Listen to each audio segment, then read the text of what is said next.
let me tell you what our program is about. Our program responds to lead hazards. It can be proactive, where people are in pre-78 housing. Lead paint was legal for use in residential settings until 1978.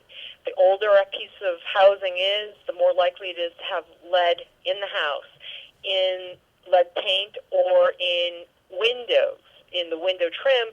But interestingly, in very old windows, rope and pulley weights, the weights are often hunks of lead.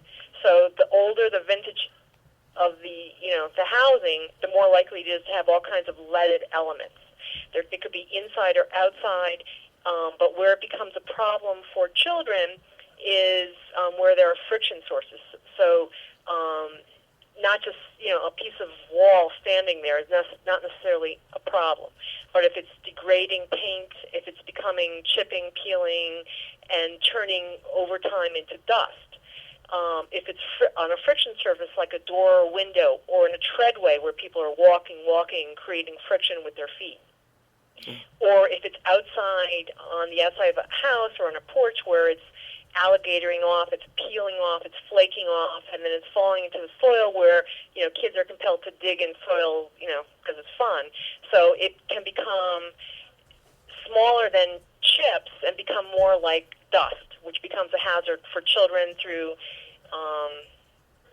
typical child play is a lot of hand-to-mouth activity, and children can inhale or ingest lead dust in their routine play, or in their playing in a window well, or digging in dirt or whatever.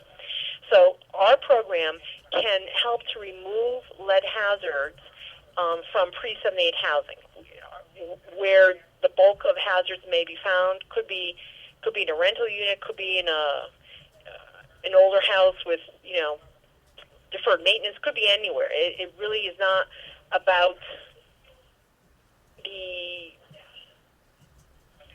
like in inner city versus suburban. It's more about deferred maintenance and the age of housing stock. In a landlord situation, a typical problem is a child in a rental unit becoming lead poisoned. So there's a housing violation placed on them, and then they are compelled by law to deal with the lead on their property. But we've also seen a number of cases where property owners in a single family or in a family homestead are trying to improve their property, and we've seen a number of fathers, grandfathers doing do-it-yourself projects that have inadvertently lead-poisoned family members. So it can come about in a variety of scenarios. Our program is pretty good because we have a $3 million grant from HUD, the Housing and Urban Development Agency of the federal government, to remove lead hazards from pre-78 housing where children reside. It doesn't have to be a lead poisoning because their goal is to prevent lead poisoning. But of course, a child that has lead poisoning is a priority. The next, next priority would be a child under 6 dwells there because they're at risk. There's tons of information on our website about all these things and how to qualify for the funding. The other important thing about our grant is that it's income qualified. To receive a piece of our funding, which is like $10,500 worth of repairs per housing unit, the occupants of that housing unit have to fall within our income guidelines, which is typically $64,000 or less per year income for a family of 4.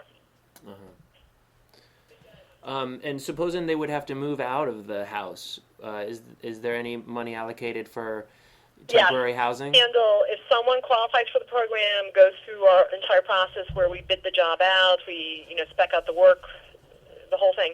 By the end, we're going to be relocating them to a hotel while the work is done. We're going to get their kids rides to school if they're still in school. We're going to board their pets. We're going to address whatever barrier exists to their whole situation. I mean, it's pretty A to Z once we get that far. All right, and as you spoke of the violations against like landlords and property owners, does that happen at the state level, and like how is that reported and enforced? If in a landlord situation, in a rental property, a landlord is taking money for the housing. So there are laws and codes that define what is acceptable housing for rental use. If there is peeling, chipping paint, for example, and a child under age 6 is present, then that is not considered suitable. And you could investigate this further with the housing inspector at NVHD. But if there is a child under 6, then and it's a pre-78 house, then there is an assumption that is leaded paint, and therefore that is a hazard to a child under age 6. It's not the same if it's a child who's 16, but if it's a child under age 6, that is a legal issue.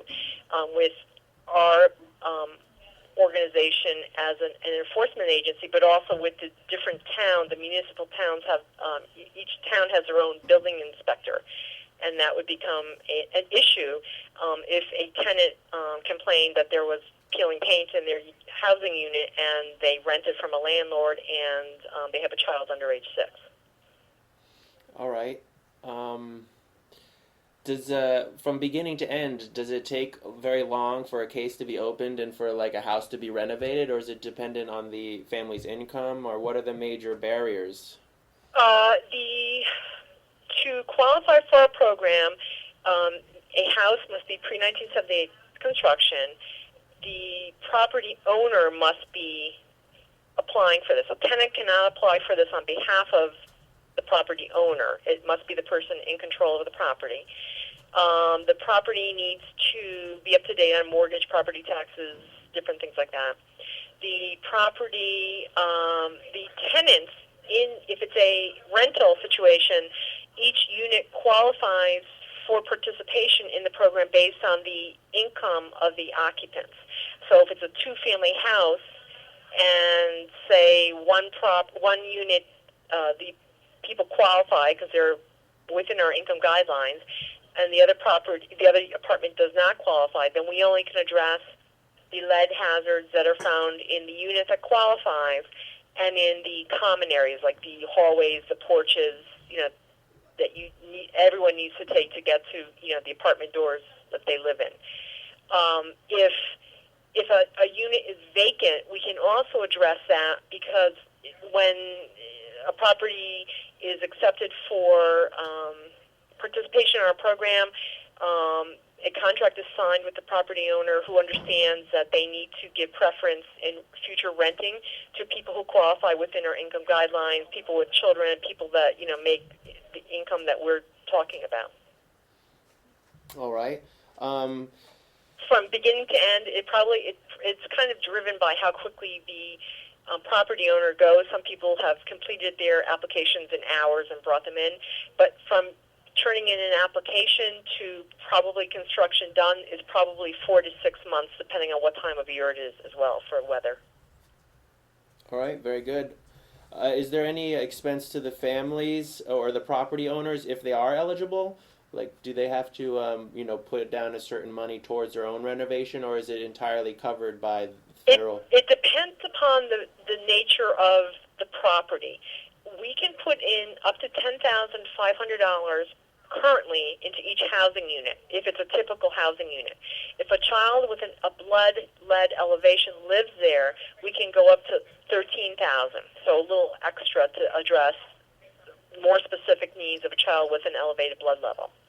If a property is over that amount of money that we can kick in, then we look to the property owner to make up the gap, and we've had people working it off in sweat equity where they're doing, some things themselves, finish painting, things that they're routinely doing anyway, mulching, contact papers on shelves, that if they do it, and we show them how to do everything in a lead-safe manner, if they do it, it's kind of free because they're doing it themselves, versus if a contractor does it, the markup on a contractor doing something is, substantial. So we've had people doing, closing the gap on the funding versus what the property cost is by working. We've also had people kicking in money. We've also had people applying to other programs for loans, for assistance from the local municipalities. They sometimes have grants. So it depends upon the house and a whole bunch of other variables of how the money that's over the funding gap gets closed. But we haven't really had anyone not move forward. Sometimes it's taken longer for people to move forward because they're looking for other ways of affording it or of doing the sweat equity to get the work done. I see. How many homes, and what's your ultimate goal for this federal grant? Like, what's your ultimate grant mission? That we have right now will be ending the end of this year, and the goal was 154 units of housing. We've currently completed, as of this morning, 120 units. So we're going to achieve our benchmark, but we're projecting we're going to surpass it by probably. I'm thinking we're going to be maybe around 175 as our final output for this grant.